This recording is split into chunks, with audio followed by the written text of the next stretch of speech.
how.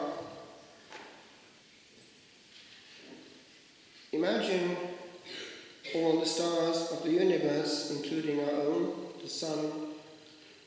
Imagine all that works from the power emitting from our sun, all the engines of the world,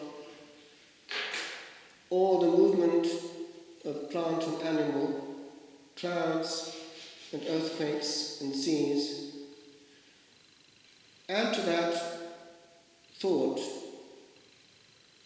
all the thinking of all the creatures on earth and in heaven, all knowledge, all thought from the beginning of time that has no beginning until the end of time that will never end.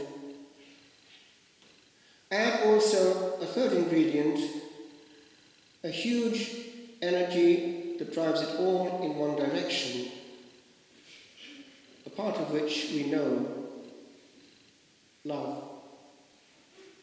Family is about love. Life is about love. If we love well, we know him. It's the teaching, essentially, of John. A very simple teaching. We have no excuse.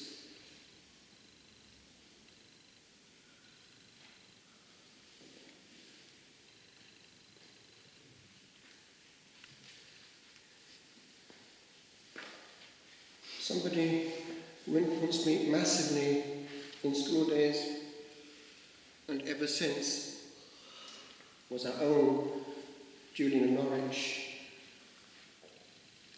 walled into her reclusory at the sanctuary end of the Church of St. Julian until she died.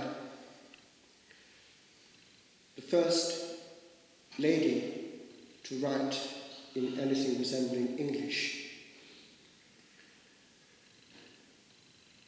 The Lord, from that strange place where heaven and earth met, wanted to touch us and teach us. It gave us actually, in England, one characteristic: optimism. It's profoundly optimistic. And it's better to go through our short innings in that mode than the contrary. Listen to a few gems from her ecstasy. And after this, I saw God in a point. The same vision exactly was given actually to St. Benedict. That is, in my understanding, by which I saw that he is in all things. I gazed intently, perceiving and knowing that in that sight that he does all that is done. I marvelled at this sight with a soft dread and thought, what is sin? For I saw truly that God doth all things. Now already there's a profound problem there. She is beginning to perceive the hand that rules also guides, and guides in our favour. You will remember the famous one-liner that everyone sort of knows, coming from her.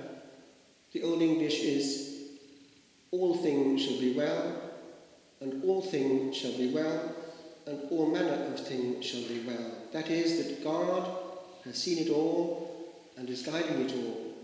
And nothing, and she is given this to understand, nothing is not included. Ever so little, she says. Nor is anything done by mere chance, she adds, but by the endless foresight of the wisdom of God.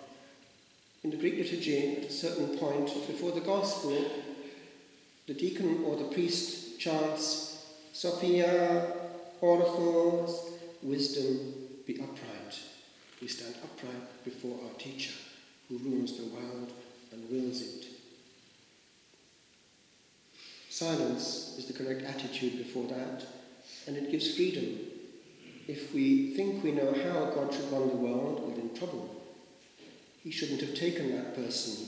He had no right to take that person. And I'll get my own back on him by never going to church again. He hasn't a clue how to run the universe. I do. Therefore, it behoved me to grant that all thing that is done is well done. And I was certain that God does no sin. Therefore, it seemed to me that sin is naught.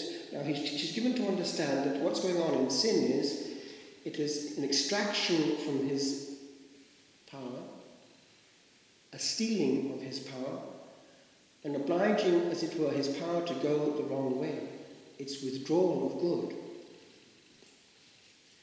And I was certain that God does not sin, therefore it seemed to me that sin is naught. For in all this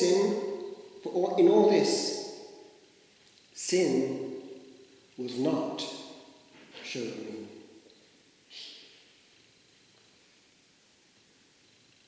In another time, God showed me what sin is, nakedly, by itself, as I shall tell afterwards. She is given also to see how we are absolutely nothing. Should God cease to invent us continually and create us every moment, we would just disintegrate into non-existence. She sees it like this. She's shown a palm. It's that of the Eternal Father.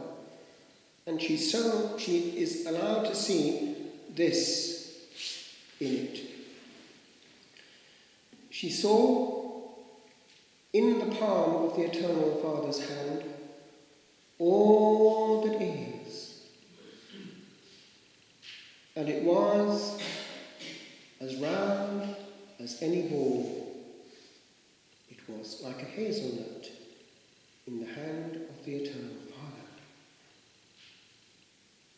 And in that vision, she, as it were, disappeared in her own sight.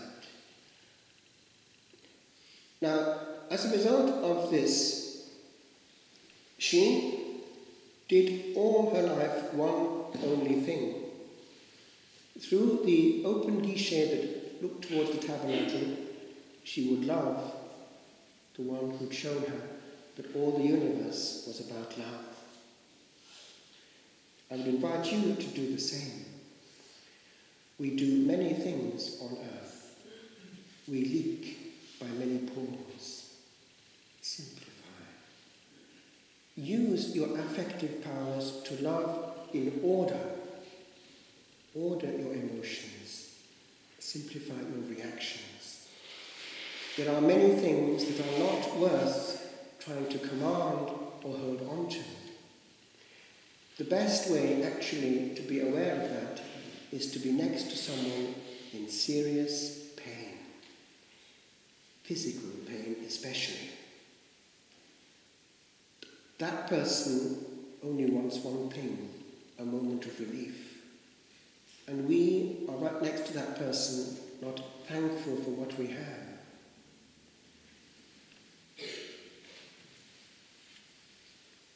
This week,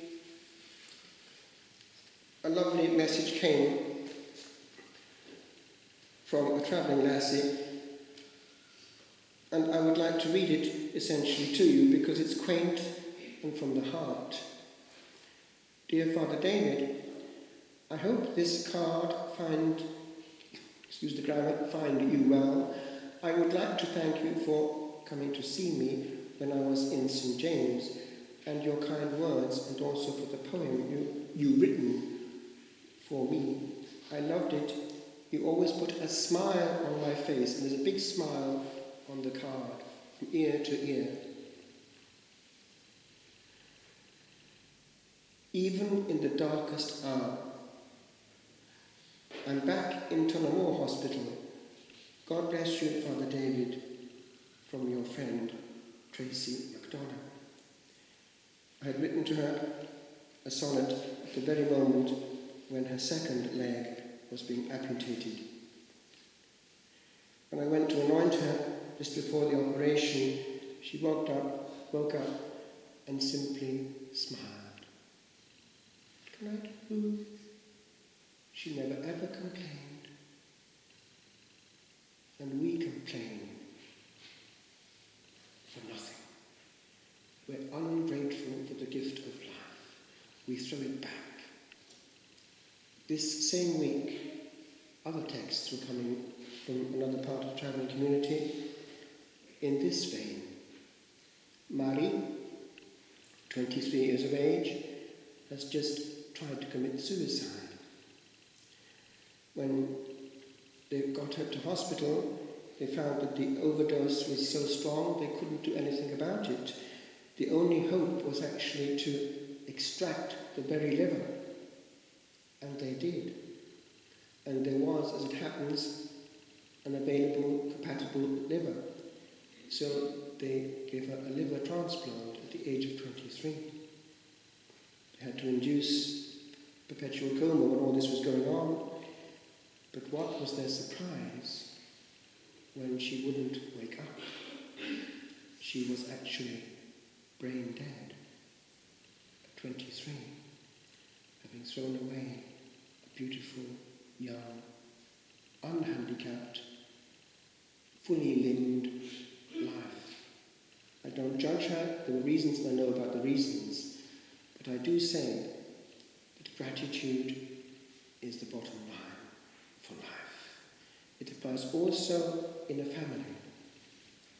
Gratitude is important. If you're young, choose someone that you can love and give quality life to. If you're married, work at it. If you're widowed, use now the forced solitude to love Jesus, for being single also is simplifying. St. John of the Cross would go into ecstasy physically. The saints, when they get to that level, simplify things. We have many devotions. We must get through many prayers. We are diversified. St. John of the Cross always said one and one only Mass on a weekday when he was allowed to. It was that of the Blessed Trinity. One day his brethren asked him, "Reverend Father, why do you always say the Mass of the Holy Trinity?" He simply answered, "It's the greatest saint."